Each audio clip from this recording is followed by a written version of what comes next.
సహకరించినటువంటి పెద్దలందరికీ నా హృదయపూర్వక ధన్యవాదములు. ఇవాళ గుంటూరులో అన్నవరపు కిషోర్ గారి ఆధ్వర్యంలో పెట్టినటువంటి ప్రెస్ మీట్కి వచ్చిన ప్రతి ఒక్క మీడియా మిత్రులకి కూడా నా కృతజ్ఞతలు తెలియజేస్తున్నాను.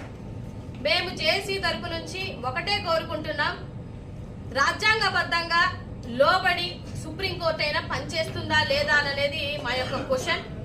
నిజంగా చెప్పాలి అని అంటే బీయింగ్ ఏ ఎడ్యుకేటెడ్ నేను ఒక మాట అడుగుతున్నా, 10th క్లాస్ కూడా ఫెయిల్ అయినటువంటి ఒక వ్యక్తి మందకృష్ణ మాదిగ వచ్చి డిఎస్సిని ఆపండి అని అంటే మీరు ఆపుతున్నారు అని అంటే మీ విఘ్నత ఏంటి, మందకృష్ణ మాదిగ విఘ్నత ఏంటి అనేది ఒకసారి రాష్ట్ర ప్రజలందరూ గమనించాలి. మేమేమి మాలల కోసం మాత్రం అడగట్లేదు.